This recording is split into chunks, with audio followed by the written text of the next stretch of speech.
Hello and welcome to episode 85 of Ring Takes. We have Brian and Lewis with us. Lewis putting up the number one. Do you have something to say, or are you acknowledging the bloodline? We the ones. Okay, just wanted to make sure which bloodline you were acknowledging. You know, there are two of them. What bloodline am I acknowledging? How dare you? The only person I acknowledge in the new bloodline is Jacob Fatu. Excuse me. And Jacob acknowledges Solo Sikoa. So let's just remember that. You know what he's talking about right now. He don't know what he's talking about right now.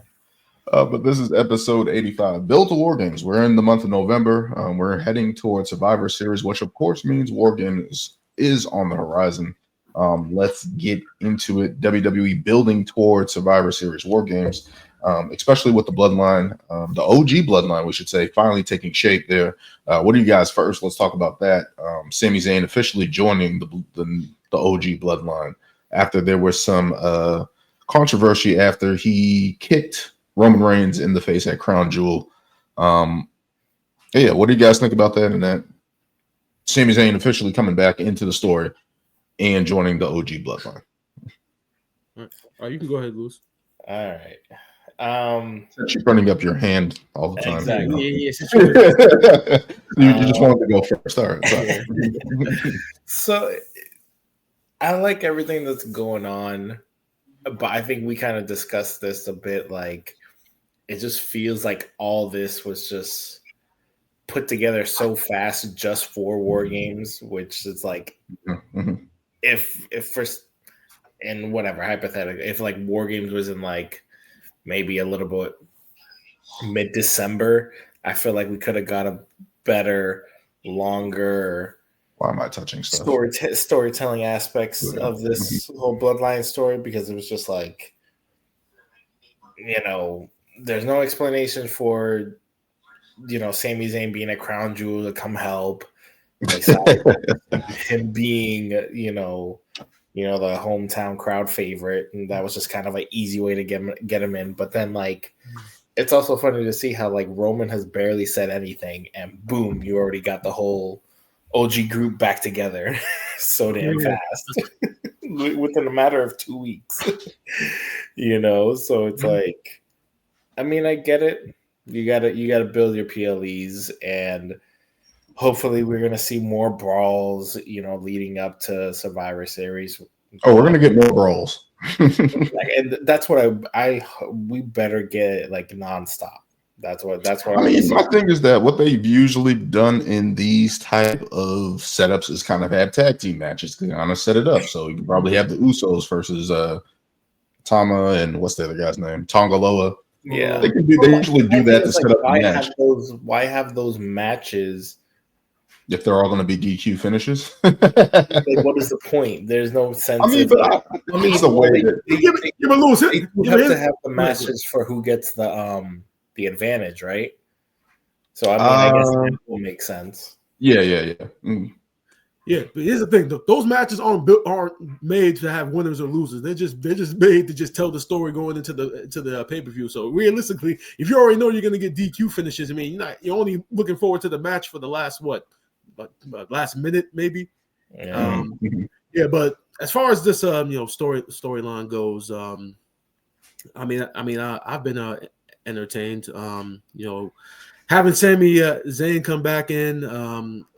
Like Lewis had said, it has been a little bit rushed, to go from Crown Jewel accidentally kicking Roman, and then within the same episode of SmackDown, Roman kind of forgets. Kind of disregards him and gets Zayn at first, and then by the end of the show, he accepts him. I felt like that's something that could have like played out over a week or two. Definitely could have added to it, but when you have these dates coming up, and then obviously the holiday, and then having taped shows, you got to kind of accelerate your storytelling, and that's kind of what they've done with this storyline and with the women's War Game match, which we'll get into. But as far as the new bloodline goes, with the Solo Sikoa. The recruiter?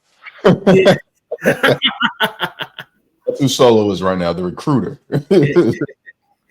Yeah, I mean, I know we're gonna get into Seth and Bronson Reed and their involvement on Raw, but just seeing him trying to recruit Seth Rollins, that was very entertaining. Just that Seth Rollins being recruited in general. I mean, I just felt that was hilarious. Why would you think, as far as Sami Zayn goes, why the hell would you think he would want to get back into this fight when he literally fought tooth and nail to get things to where they are? And is the only man Roman has not pinned. He has not pinned. He has not pinned Seth Rollins. And on top of that, this man wrestled 2 times in 2 nights with a fucked up knee and lost his world title in the process of breaking all this shit up. And now now you want to get back. Now you want me to team up with this guy? Yeah. So I like that aspect because Seth made like great points. Is like that tyrant, everything he did, the 4 years. And we clawed and did everything to get him out of power, and you want me back in with him? Like, this makes no sense. It fundamentally makes no sense. It makes no sense for him. Funny, and I feel like I don't know, maybe the only factor that's missing is like they're not painting this new bloodline as this new evil force. Honestly, because Solo hasn't. Who else has pinned John Cena? Who else has pinned Roman Reigns? I'm just saying he hasn't ascended to this level of like dominance or fear.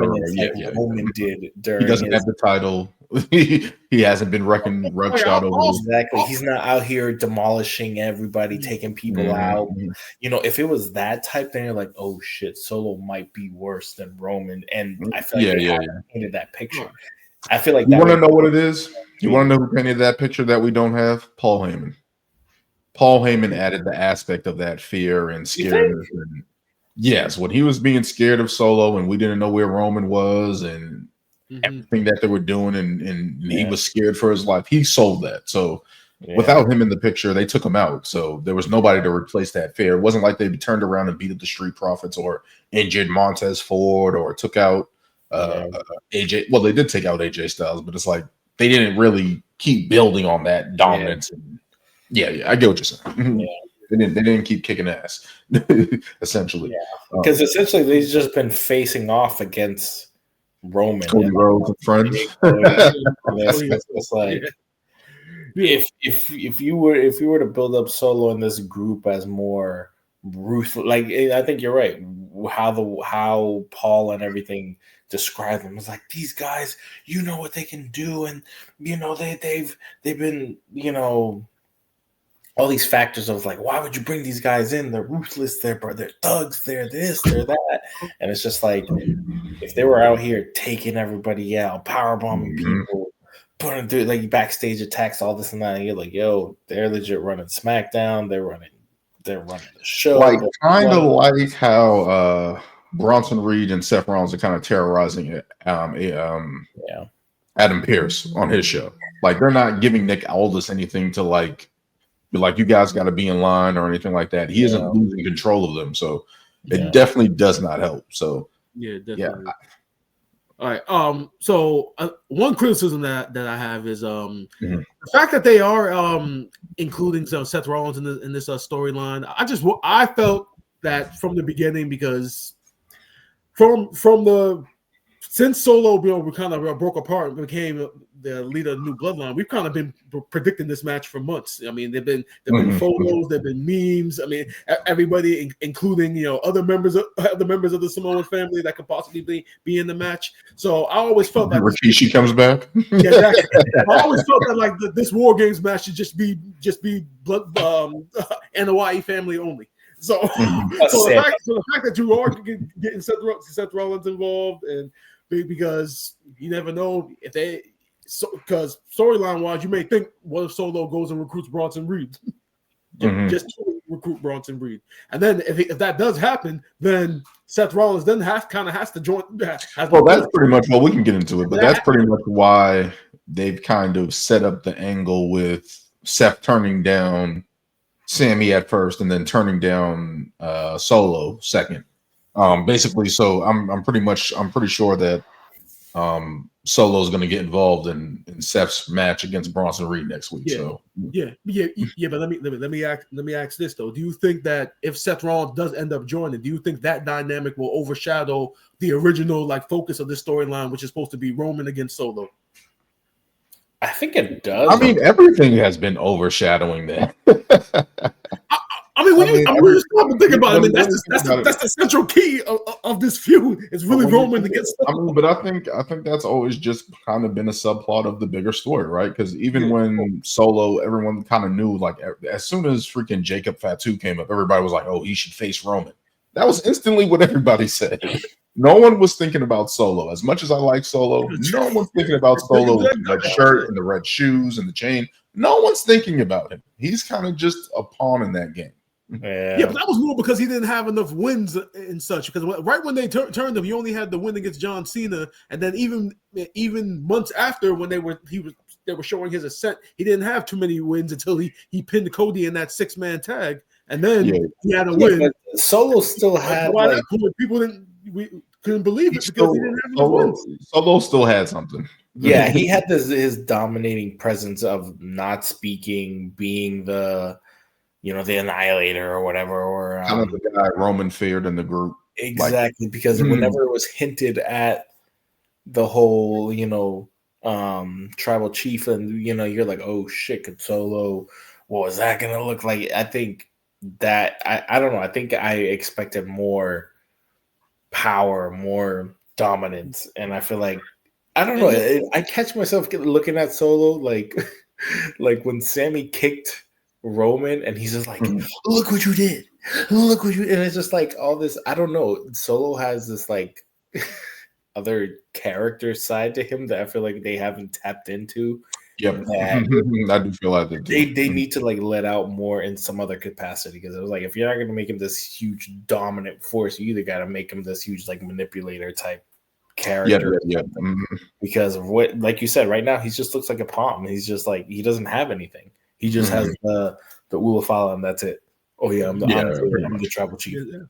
And notice all of his pinfall victories have come in 6-man tag matches. No one-on-one victories. That's how WWE usually builds it up, though. Yeah, exactly. I understand that's how you kind of like build a heel and such, but that adds to the reason why people looked at Jacob Fatu as kind of the real head of this new bloodline, and kind of look down on Solo, because it's like and I mean, he also has that effortless fucking moonsault that's just like. Man, fly. Bro, as impressive as that stuff looks, bro, he needs to chill out with some of this stuff, bro. Because I know. Granted, that what the move he did through the table that messed up his ankle. Just keep him away from tables. Just keep him away from tables. Just get more padding on your shins, No, but overall, just. I do like Sammy getting involved. Of course, we're feeling like this is rushed, because the only reason why Sammy's in is because they cost him, right? And the same thing with even Jay. I've been saying the same thing about Jay Uso, even though he has more ties to the bloodline organically, right? But even with that, I was just like, they're just giving him the title to then take it off of him and then have him get in a way to get into War Games, which we saw what Solo cost him against Braun Breaker. And it's just like, there needs to be a little bit more meat on the bone, but I feel like WWE's kind of like, it's Roman Reigns, it's the bloodline, like everyone loves this. It's going to sell itself, which it will, but it's just like the story getting there is kind of like, it's kind of lacking right now, where we've had more theater and more cinema to the bloodline storyline over the past couple of years. It's funny because I feel like always in this time period, I mean, I feel like we were saying the same thing last year. Like, how long are they going to drag out this story? It's like this period from November to the Rumble. It's like, what are we doing, guys? yeah, exactly. Yeah, but that was more because last year we knew what we wanted to ultimately get to, so we knew we were just treading water. Even before Rock got involved and everything, everybody like around this time last year, everybody was still thinking, okay, it's going to be Cody and Roman somehow. We're going to get to it somehow. By this time last year. So, but it's still crazy that we still don't even know what Yeah. Rock is playing in this whole thing. exactly. I I have have no no idea. solo? I Is he shared gonna that. Like I shared that photo of that predicted WrestleMania card, and realistically, every match on it looks like makes sense story wise. If they were to go into that direction for that kind of card, I mean, it would make sense. That they got Cena against Gunther, Rock and Roman, obviously, Cody and Randy. I mean, Punk and Rollins, obviously. I mean, those 4 matches, even right there. I mean, you put 2 of them on each night, it sells. So I'm just like, again, I understand we're gonna get an awesome cage match, and it's gonna be dope. I hope it's dope. I hope it's awesome. But it's just like we got to figure out those 5th members. I wish there was a little bit more clarity on that. I understand why they would go Seth Rollins and Bronson Reed because they have been tearing each other apart, and to add them into the War Games, that's a different element. Seth has a bunch of history with all the guys involved. Everybody in the bloodline feels new. Bronson Reed feels new, especially with his dominance over the past year. So I understand it, but it's just like that story. The storytelling just isn't there on this stage, and I feel like WWE feels like they don't need it, and it's just like, you guys gave us cinema. Why can't you guys just continue to do that? But again, as I've said before, I feel like this is just a pawn storyline with Solo in it until we get to the Rock situation and we figure out what to do with Rock after he sells his Christmas movie and hopefully he comes back. So we'll see what happens with it, but it's going to be interesting to see where they're going. Let's keep going on here. Let's talk about the women's War Games match that is apparently happening. I forgot that they were recording 2 shows of Raw. So spoiler in the thumbnail there. Rhea Ripley is potentially joining this. How many people was it? It was Naomi, Bianca and Jade, Io Sky. Rhea Ripley will make it 5, right? So potentially, unfortunately, I don't think the Pure Fusion Collective will be in that match, but we have Liv Morgan, Raquel Rodriguez, Tiffany Stratton, Nia Jax, and I'm trying to figure out who would be the next person. Am I missing somebody? I think it's going to be Candice LeRae. Really? I mean, they've been telling the story on SmackDown. You said Nia Jax, Tiffany Stratton. Yeah, so it might be Liv Morgan, Raquel. Yeah, I could see LeRae. Yeah, because they have been telling that story with Tiffany Stratton and Candice LeRae. Who else can we find? Then you got the 2 world champions on one team, so I mean that's enough. I do like that aspect, but I did like the tag team match that they had on Raw. You got Raquel and the 2 world champions on the one squad, so that right there is enough. Even though you went up against the Avengers and I mean, literally that is an Avengers team. I don't even need to say the minority Avengers. Well, you got Io from Japan, you got Naomi, you got Bianca, you got Jade, you got Rhea from Australia. Wait, I shouldn't say minority. I should say international. International, yeah. I mean, you get that right. United Nations in there. Remember what year it is, Daniel? We can't do that. My bad. United Nations. Action. But wow. Famous Rusev. Yeah. So even though we all kind of unfortunately saw the spoilers for next week's episode of Raw with it being taped, that Rhea Ripley coming back from the orbital bone fracture with having a mask on, it seems apparently. But before that, covering last night, it was the way that they've done this for the last 2 weeks. I think they've literally done 2 weeks of showing Bianca and Jade, feuding with Liv and Raquel, and I just felt like all right, okay, they're just throwing this War Games match for kicks. They're just so the women's could have a War Games match. Very similar to all those years when WWE decided to just have certain matches just based upon the time of year it was. Okay, we're gonna have WWE TLC in December, so let's just put these two people who have no history or no feud together in a chairs match or some shit like that. And I mean, Bianca and Jade have been going back and forth defending the titles, so I mean, there's that aspect. I mean, there's somewhat aspect of it, but then when you think about like war games and like the brutality that they try to present with that kind of match, you kind of want the kind of story to back it up, like you saw with the last couple of years, like when they had I think WWE. I think WWE is in a position where they're just like War Games is going to sell itself. It's 10 people in a cage. Yeah. I feel like that's where they're at. Like, we don't really need. I mean, there are storylines, right? You got Liv and Raquel. You got Rhea that angle. You got Bianca and Jade against everybody. Io, Liv. That's what I was going to. Sorry to interrupt you, Louis, but that's exactly initially what I was going to get into. That I'm glad that Rhea is back because at least the her aspect with the Liv and Raquel, at least you have that there to at least give something to the match. Yeah.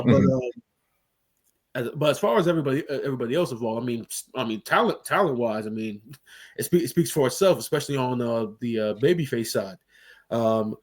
So it's definitely going to be very interesting. Like you said, Daniel. I mean, I definitely would rather have somebody else other than Candice LeRae. No offense. I mean, as good as she is. I mean, I just wish that she had been presented more to show how good of a heel character she can be. I mean, people have forgotten. She is. She is a very good heel character. I mean, when she was in NXT, she was very good, but it's just that we haven't been able to here comes Dan with all his negativity and not wanting to give people a chance. And I'm sorry, what the hell? A chance to show it. She could be a top heel. I'm sorry, what the hell is a poison pixie? A pixie that's what I'm saying. It's in the name, Dan.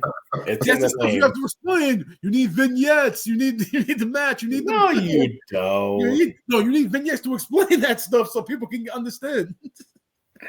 I mean, okay, I will say the poison pixie gimmick is not doing her any favors, and I think that's kind of where I'm sorry, like the wing shit, like just be a heel, you know. But what I was saying is like, hey, they've been giving her. I mean, she beat Bailey. She got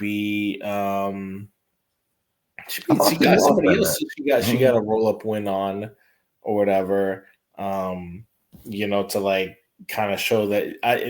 Honestly, the story right there is that she's kind of trying to get in between the whole Tiffany Nia relationship, obviously, because all these false cash-ins and all that stuff going on there. And again, who else are you going to put in? Well, you're going to throw Sonya Deville in there? Your guys' favorite Pure Fusion PFC. That's they haven't been in the feud, so I wouldn't see them. What happened to all that greatness that Sonya was going to bring to the group and the mouthpiece and. See, Louis, you're a fucking hypocrite because how you gonna come at Daniel about bringing up negativity about Candice LeRae and then you're gonna bring up Pure fucking Fusion Collective? It's not hypocrite because this is the group that you guys all backed and didn't want to listen to me when I told you this group was going nowhere. Well, you're negative. Look. Oh, Dan, I got. It's not negativity when it was a fact. When I Daniel, I got it. Louis, why you bringing up old shit? Because I'm right. That's why. Because I'm proving a point. But no, I mean the tag team match that they had that I saw, I liked it. I liked the matchup of Jade and Raquel. I thought that's a nice matchup. Even Bianca in there, I'm like, we have powerhouses again. This can be a good setup. Even with Nia Jax coming down and interfering and stuff like that, she took out Bianca and Jade with that double clothesline. I'm like, this is what we need. This is what we need in the women's division. We need them to actually get involved and feud with each other. But between Rhea, Bianca, Jade, Nia, and Raquel, there's going to be some kind of crazy spot in that match between those five. Oh, yeah. I already got Io going off the cage and everything. With the trash can. She's going to flush it. See, that's the thing now. Because see, that's going to be a thing in every time she's in it now. I think she's done it like 2 or 3 times now. Yeah. So it's like she's did one in NXT and then probably on the main roster as well. Mm-hmm. But I mean, at least everything is kind of tied in. And this, I know it's like kind of all over the place, but it is tied in because you got obviously Naomi's the number 1 contender for Nia. You got Io for Liv. You got, Bianca and Jade, who have just been fighting everyone, Mm-hmm. and then so it all kind of just works out itself, So yeah, I'm just like I said, no, they're all connected. It's just that like when I think of like war games, I think of like long-term storytelling leading up to that point. It seems as though like with the exception of Rhea and Liv, everyone else's story in this match was literally told within the last 2 to 3 weeks. I mean, you can tell they all been tied through the Royal Rumble Elimination Chamber, so there's some history there. So it's not completely dormant. So it's not just completely random put together. Like okay, fight. I mean, it is entertaining, but I'm looking forward to it. Where's Charlotte? Where's Asuka? I miss the OGs. Not gonna lie. Becky back? You want Becky back? I'll be back soon. Yeah, Becky Lynch too. Becky Lynch. Yeah. What is crazy is that Bayley's left out of this. Yeah, Bayley's been kind of on a. She's kind of just been like stagnant. Stuck since she lost the title. Like literally just lose the title, and then she's just been. She had the moment at WrestleMania for your PFC, Oh, maybe they attack. Maybe Bayley put her in an ankle lock or something. I don't know. I don't know. Shit, bro. Stop bringing up that damn group, man. Hey, they're being featured on TV every week, so that's the most, And the illustrious words of Dan. Daniel, that match last night was literally done because Dakota Kai is back right now, and they wanted to wrap that shit up finally. And it's like that's literally the only reason why that match was done, because Dakota Kai was back, and they wanted to wrap that pure fusion of damage control shit up and just be done with it because them girls are done. What's happening with Kairi Sane and Dakota Kai going forward? Is it just to finish my thought, I swear next week, if we get a backstage segment with Pure Fusion Collective attacking them and they can start in this feud back up again, I'm going to be so pissed off because by that point, I'm just going to be like, why are we trying again with these women? I don't care that Dakota Kai is back.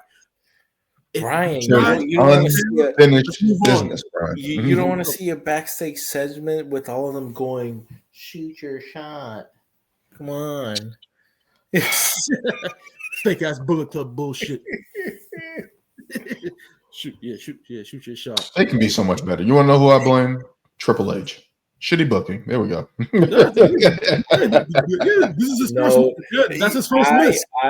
I blame this all on the downfall of Shayna when she got called up.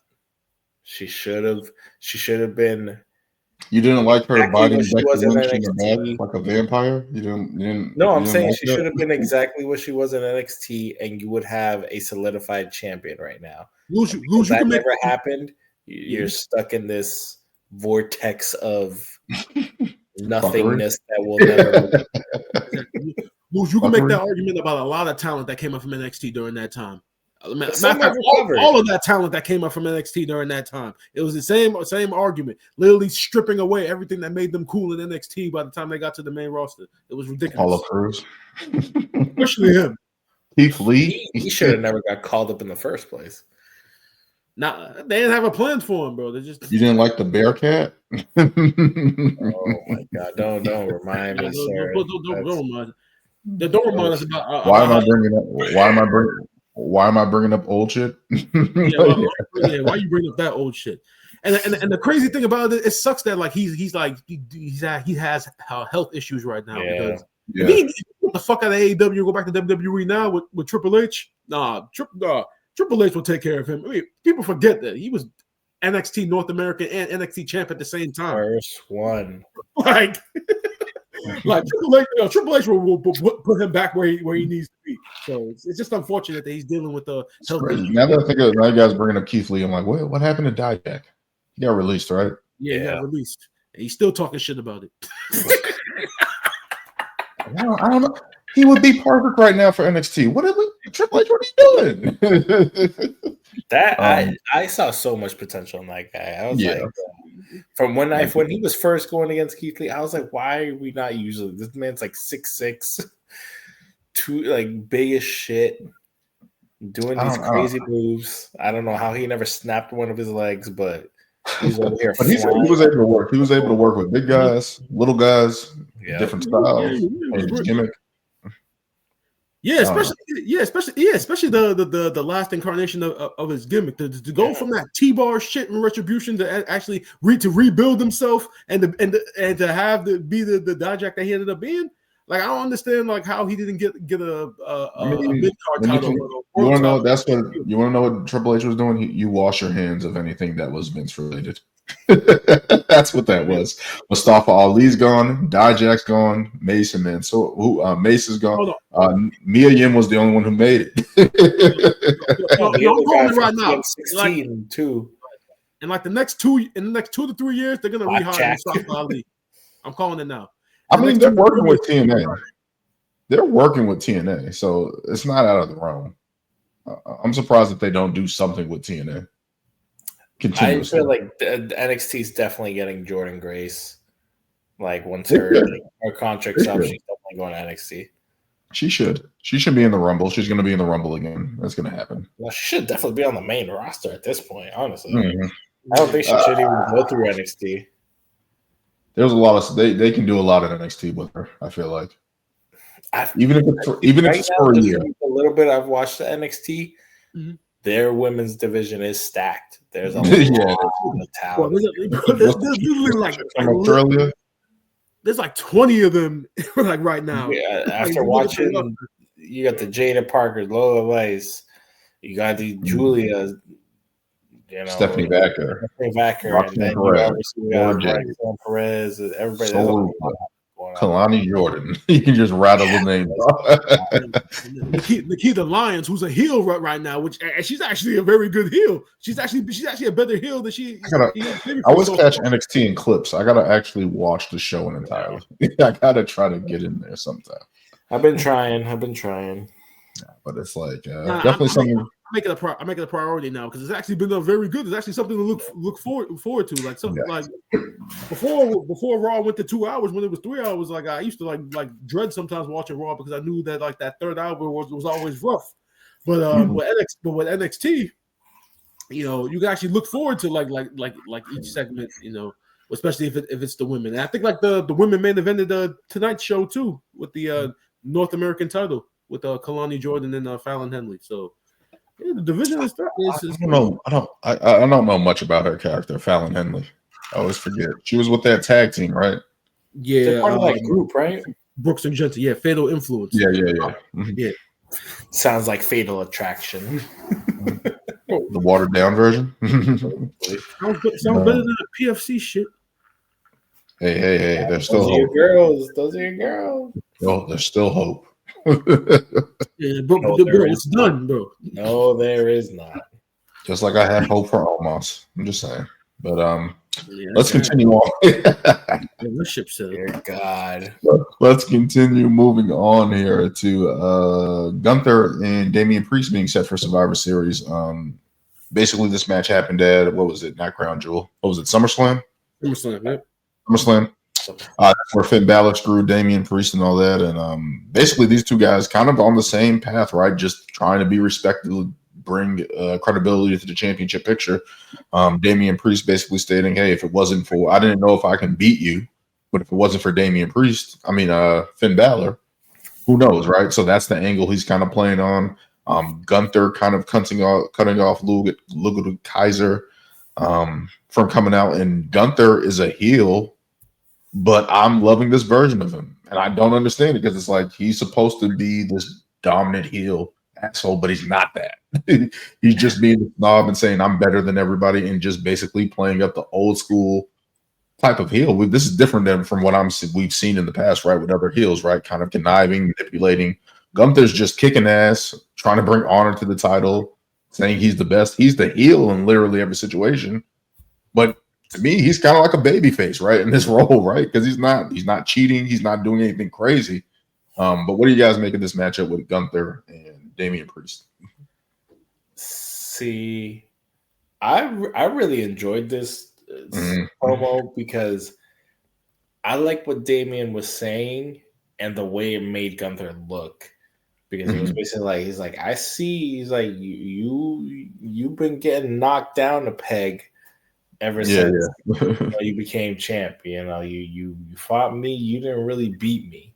Yeah. And that brought you down. It's like now you just lost to Cody, and this has brought you down even more. And then I like how they played into this angle of Gunther actually looking scared, because Damian Priest he ain't no small dude. He's a big guy, literally on the same level as him. So this is like, compared to everybody else who's faced Gunther, stature, strength is a great matchup. And I thought their first match was great. Their styles mesh really well, hard hitting, going back and forth. Just make sure the ropes are good. That's all we're asking for. Just make them down. But I like how they played into this angle of doubt for Gunther, and like he's like, oh shit, is what he's saying true? Kind of making him, not making him look weak, but kind of like the cowardly heel, just like a smidge, in the sense like he's like, yo, take your shot. He's like, come on. And he's like, nah, I'm gonna wait. Or nah, I'm not gonna do, like, doubting himself. So I like how they organically kind of played into this, and like I wasn't sure what they were doing with the whole Ludwig. I don't know what they're doing with him and Ludwig. I don't know if they're splitting him up, if he's gonna turn on him at some point, because they've been hinting at this all like, you need to be better, like him throwing shade at him, like, you need to be better, or why are you coming out here and running your mouth. And so I don't know what, is it going to be a situation where maybe he costs him the title? I don't know, but there's a lot of interesting factors in this feud. But I'm definitely looking forward to it, and I think Damian came out looking really good on his own, probably better than he has in a while, and I'm glad that he's kind of past the whole Judgment Day bullshit. So thank God. In this title picture for a little bit longer, I mean, Lewis, you pretty much echoed all my sentiments as far as this feud is gone. I loved the just storytelling of that promo. I mean, to plant that seed of doubt within Gunther. I mean, the best storytelling for typical for a baby facing the heel is always to plant that seed of doubt within the heel, and to express that idea of them kind of losing some luster after winning the title, and making Gunther feel as though they're like, it's true. I mean you beat me, you didn't really beat me, and then when you went up against the other world champion, you couldn't beat him. So now here we are. Yeah, exactly. And now here we are again. I get my rematch, and I have the momentum from, as Lewis said, dealing with the Judgment Day bullshit.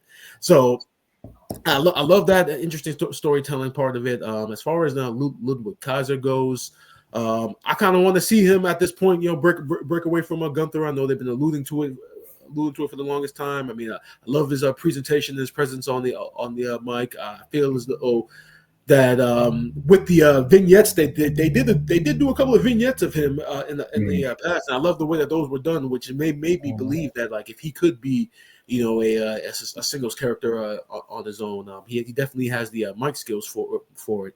But I love the direction of this story so far, and matchup wise, their match at SummerSlam was one of the better matches on the SummerSlam card for this year. So for them to run it back at War Games is definitely going to be very entertaining. And I love the fact that we're getting a little bit more deeper storytelling now with Priest and Gunther than we got for the SummerSlam build.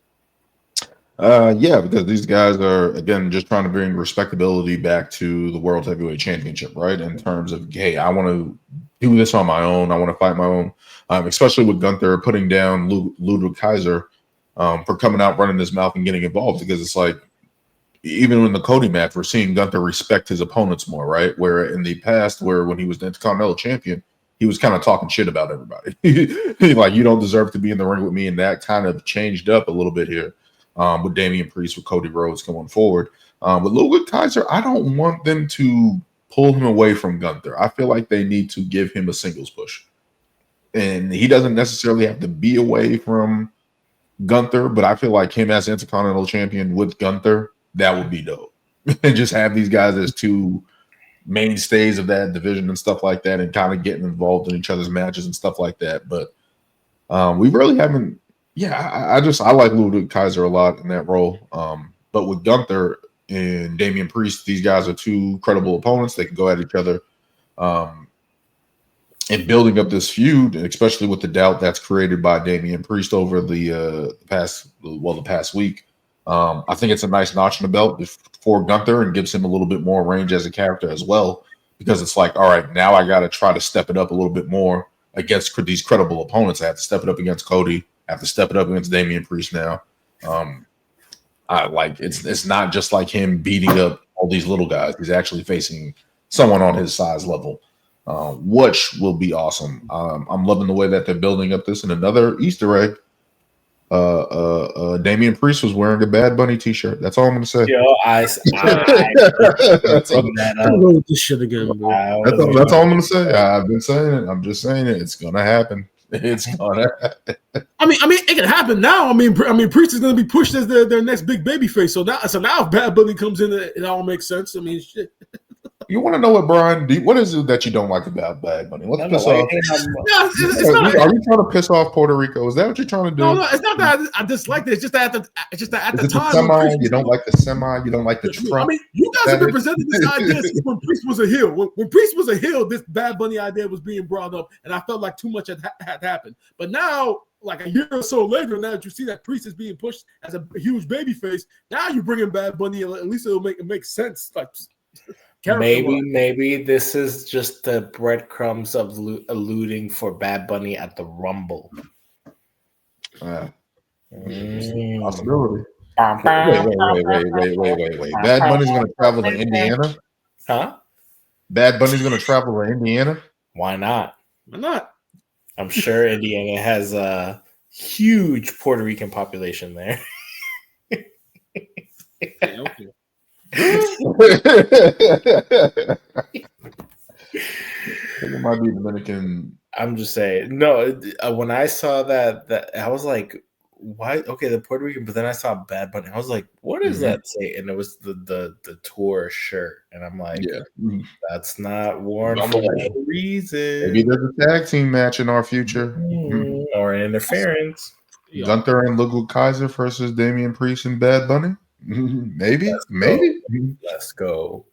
But yeah, we'll see what happens with that on leading up to Survivor Series with these two guys, what should be another incredible match. Let's backtrack back to SmackDown with a piece of work here that Brian is chomping at the bit to get to. Of course, we had Randy Orton playing the aging veteran against this dangerous Kevin Owens, where we saw them brawl and see Kevin Owens break out the pile driver.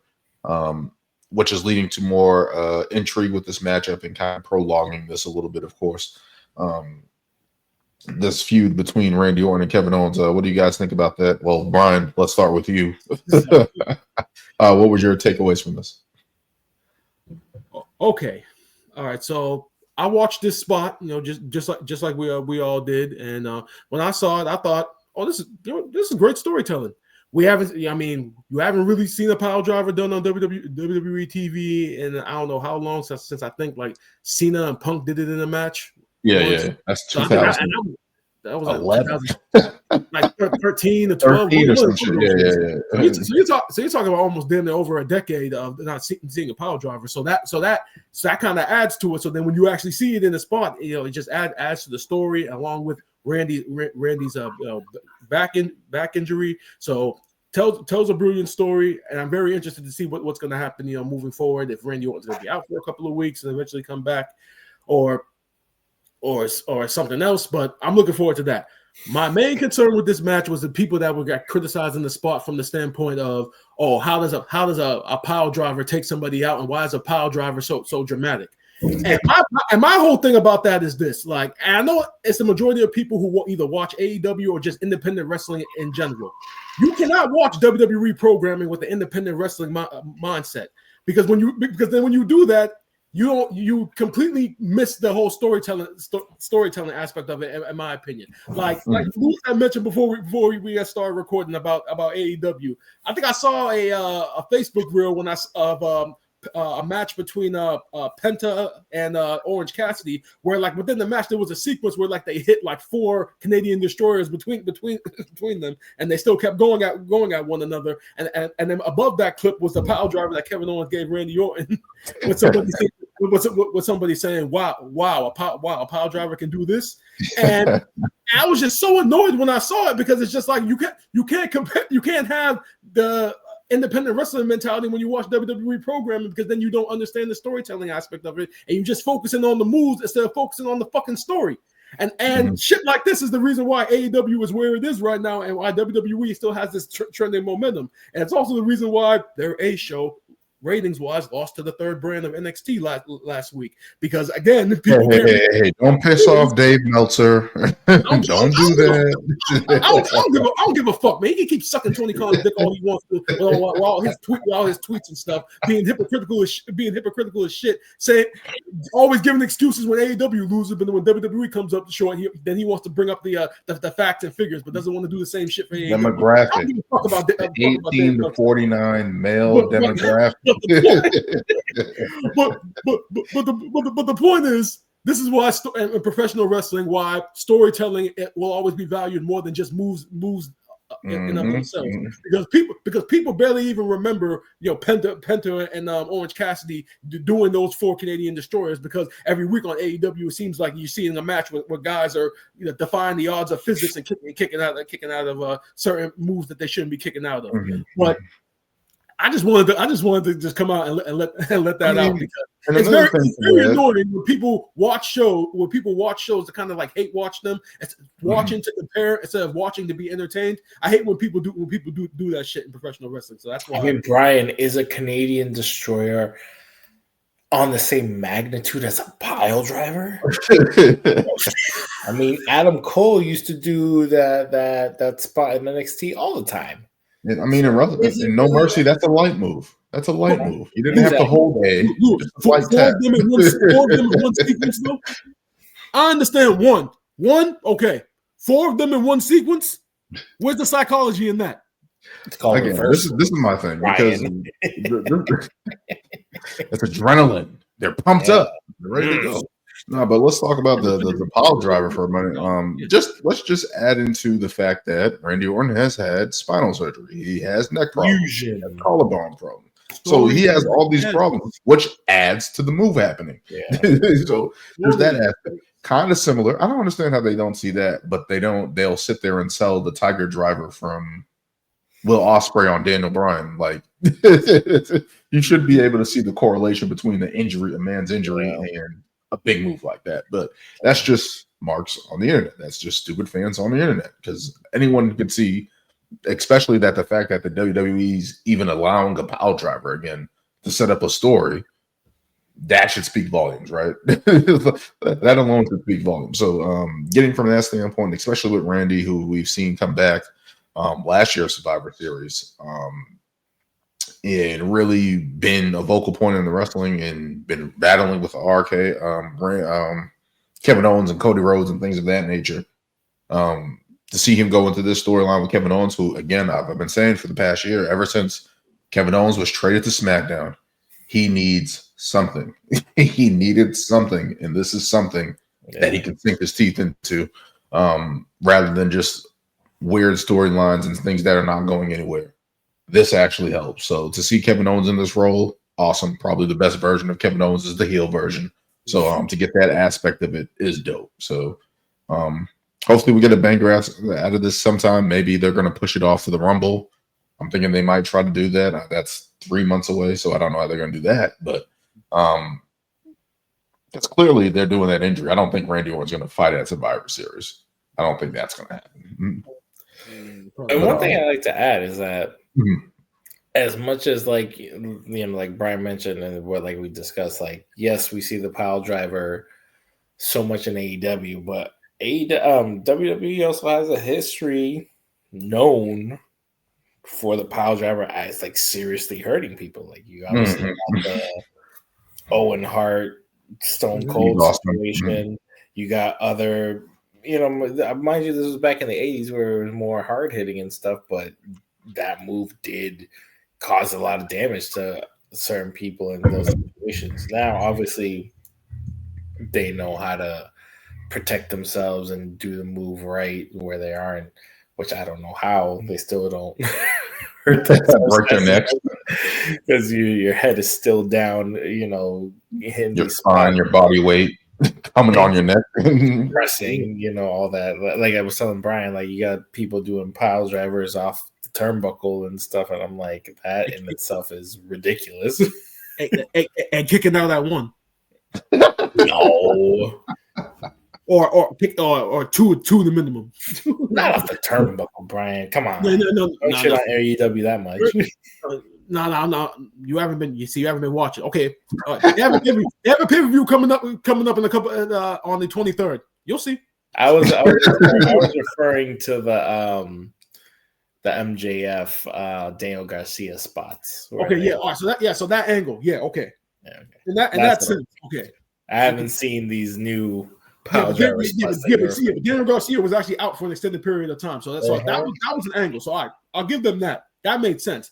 That was an angle, though. That wasn't a match. I mean, we got John Moxley versus who was it? Orange Cassidy. So there's going to be a pile driver in there, maybe 10, but we'll see what happens with that. But yeah, just I like this feud, and I've been saying for ever since Kevin Owens went to SmackDown, which I feel like he was a sacrificial lamb in that trade for Jey Uso in the Bloodline storyline. So to finally see him, why doesn't the Bloodline just ask Kevin Owens? The new Bloodline just ask Kevin Owens? Well, why would I ask the dude I've been feuding with for the last 5 years? No. I'm talking about the new Bloodline. But he's also been feuding with them too. Exactly. Yeah, same thing. same shit. Like, bro, this and Kevin Owens' mind, he's probably thinking, yo, fuck this whole NOI Samoan family. And I don't care who's good, who's bad. Shit, they all Samoans. So I don't fuck with none of them. But who knows them better than Kevin? That is 4 Royal Rumbles that he's faced Roman Reigns in the Bloodline.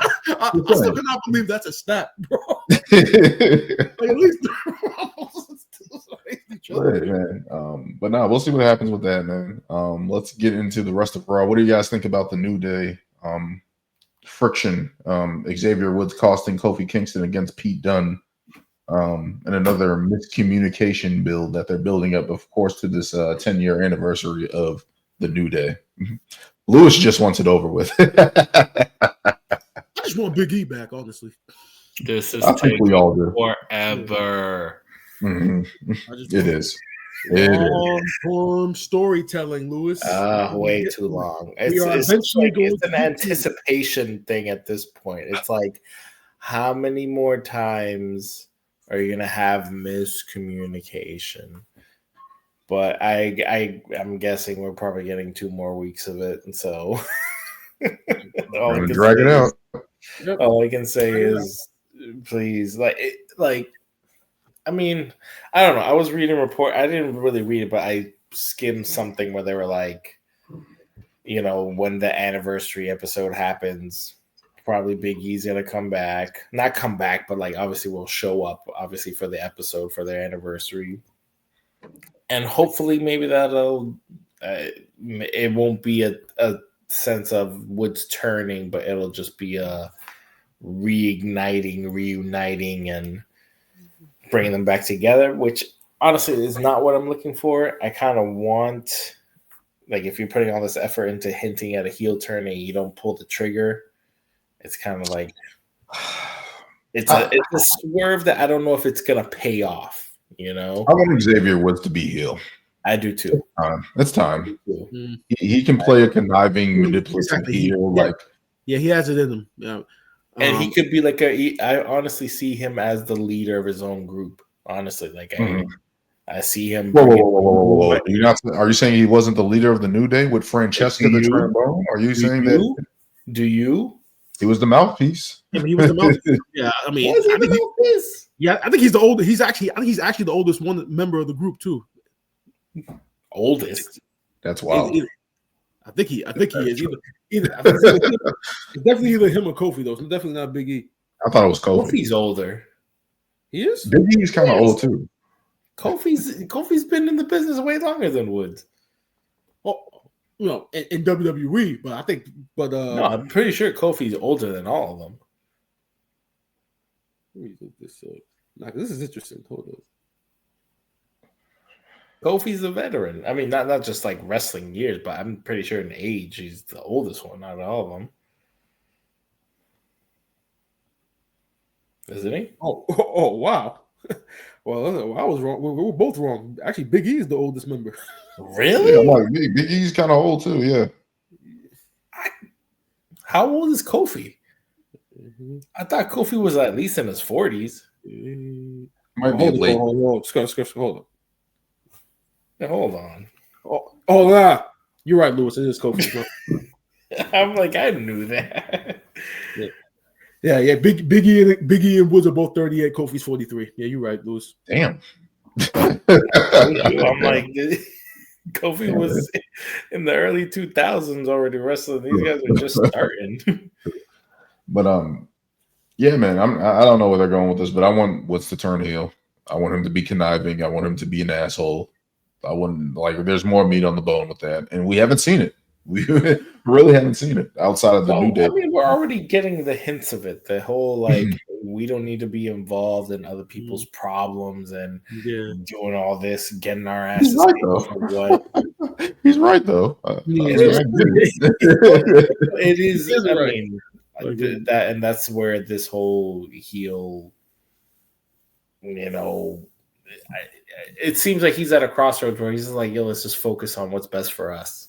These are our people we know. These are our friends. These are whatever, but these are their problems. We don't always have to come and save everybody, which I guess is the internal struggle because they're the New Day of, positivity and, these are our friends. We do get involved. And it's just like, now it's like, no, I want to build us back up and we should focus on ourselves. And so I like the whole, especially when he's had his moments where he's like, "What? Why are you guys booing me? Like I'm trying to do what's best for us." Yeah. And that just costs us. That just gets our ass whooped, So it's like there's a lot of like that kind of superhero like turn into a villain like part. Live long enough to see yourself turn into the villain. No, but it's definitely that great storytelling. I feel like it's just taking a little longer than we've wanted, right? Because they've already lost the tag team tournament. It's like, why hasn't it happened yet? And they're kind of just dragging it out. But we'll see what happens with that. Hopefully, it can continue. Let's keep moving on. Let's look at Bronson Reed and Seth Rollins. That brawl continuing to happen and basically potentially setting up a match next week on Monday Night Raw. What do you guys think about that? I'm loving Bronson Reed right now. They gave him that time in the ring to be on the mic, and I felt like if there's anything that they have done correctly is getting him over. If there's one thing that's been hitting consistently is getting him over, and he's been dominating, man. Mm-hmm. And he hasn't even had to say a lot. He's literally just been putting out small, quick, put me in a match or watch what happens. Look at what happens. And it's just like. He's definitely most improved WWE superstar of 2024 easily. Yes, he is. Like I said last week, with that match he had with Seth Rollins at Crown Jewel, the fact that he was able to keep up and hold his own and be that dominant monster that we all hope for him to be. He sold me as a future main eventer easily. So now that you see like him doing these in ring promos now, I mean clearly the sky's the limit for him. And I mean, even though I still kind of feel the way I feel about inserting him and Seth into the War Games match because I thought it should be Bloodline and Bloodline, they do like Daniel said have the animosity between them where it's like War Games is the next like step to their feud. So that aspect of it I understand, but love what I'm seeing from Bronson Reed. Yeah. One question: if Bronson Reed and Seth Rollins are in War Games, is Bronson Reed going to jump off the top of the cage? Tsunami from the top of the cage. No, not from the top of the cage. No, not from the top of the cage. You'll probably be through a table from one of their turnbuckles. I don't think. Now, can we just chill? Because then he'll kill somebody. Like, come on, we don't want that. we don't want to edge spot like landing on.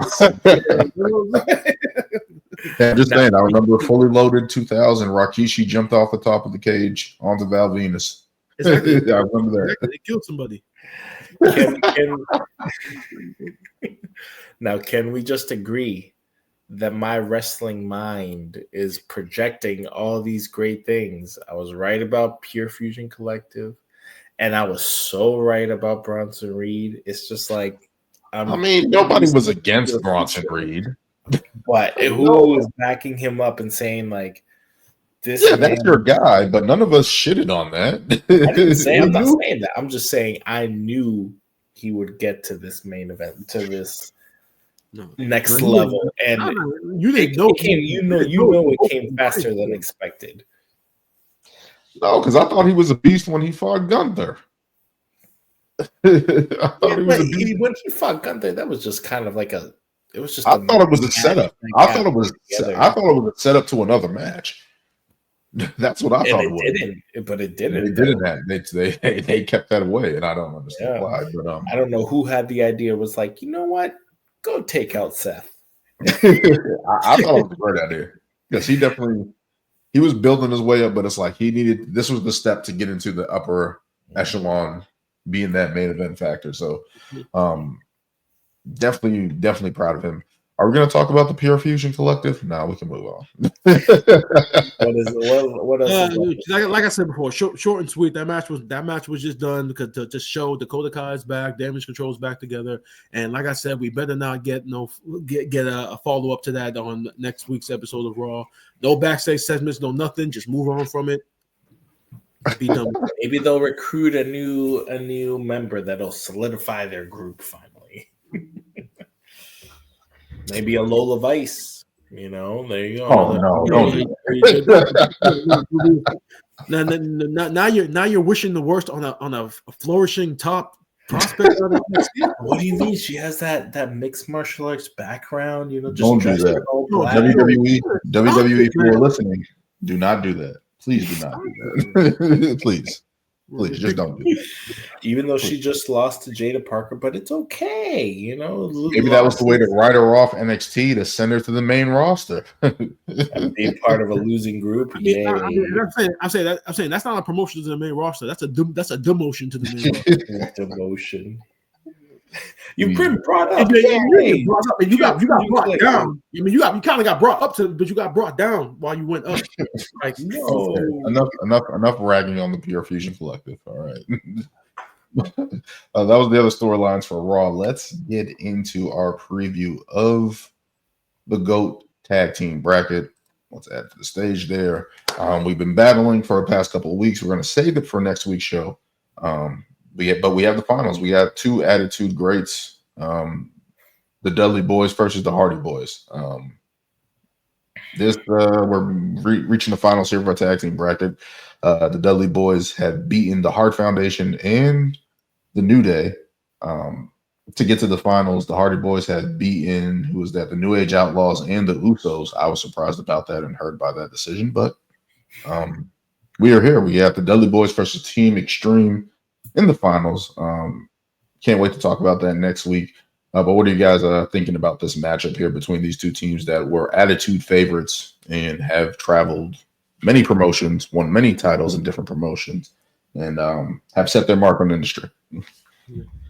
Brian. All right, another tough one. Yeah.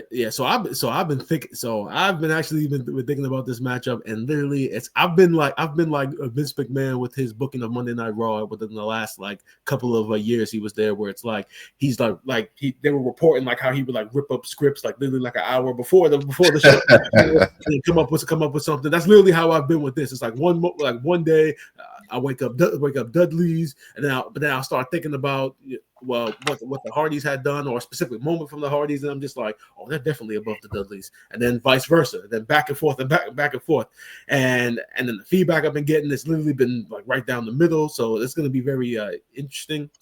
But I wanted to ask the both of you in our previous round matchups.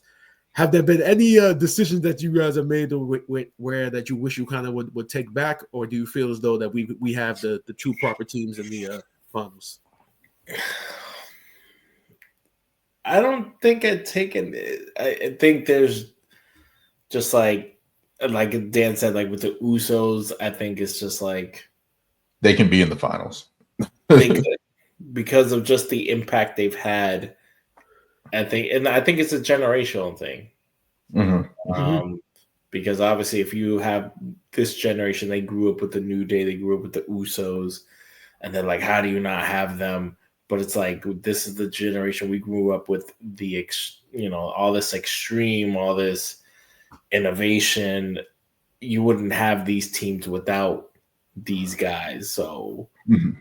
And I think that's kind of what we discussed, in the last couple episodes of just like what these guys innovated, created, invented, brought to tag team wrestling. It's just like none of what we have today or the greatness that we've seen in tag team wrestling would be because of them. Now, in terms of a decision, I don't even know where. There's.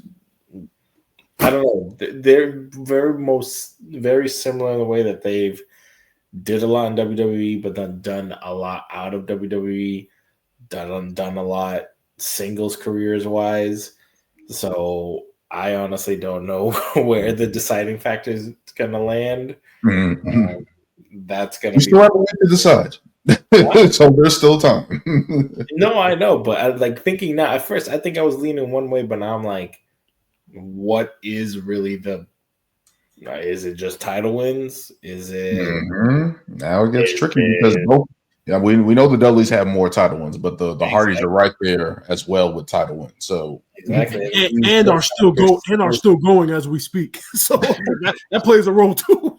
Exactly. Do you still factor in single titles runs and that as an impact as well, that you can go from being a tag team to being your own single star, and it's just like, what is the deciding factor, which I don't know, so I'm gonna have to figure that out. Still got a week to decide. But we'll see what happens with the tag team bracket next week. We'll see what happens with next week's Raw, which was taped. I guess I'll read the spoilers on that because I was a little bit behind on that. But I'll get into that as well. We'll get into more building the road to War Games here, Survivor Series. Some interesting storylines that are building, and we'll get into that next week. Daniel, before you sign off, I know something that we can definitely do next week. We can preview AEW Full Gear. Yeah. I'm behind on AEW like 3 weeks, so I might need some catching up. God damn you, Brian! Damn you! Why would you do that? No, you guys aren't looking forward to John Moxley defending the AEW World Title against Orange Cassidy? Hey, you also got Leo Rush probably going back with MVP and Bobby Lashley. I mean, come on, their story. You guys aren't looking forward to Bobby Lashley making his AEW debut against Swerve? Woo! Let's go, Dan. You want to see this Black Excellence. Come on. So we're just gonna, and so since we have to talk about AEW, since Brian wants to bring him up like the plague. I don't want to see the alternative, Daniel. Come on, stop being negative. I do not want to see Swerve Strickland, who has been the hardest working AEW wrestler the past year, just face Bobby Lashley. Why not? I don't want to see. Talking about using Bobby Lashley and how great and strong he is, and now you don't want to see it. What is wrong with you? Just because it's AEW. If this was WWE, you'd be like, "Whoa, this is great." But no, because it's AEW. No, I don't want to see it.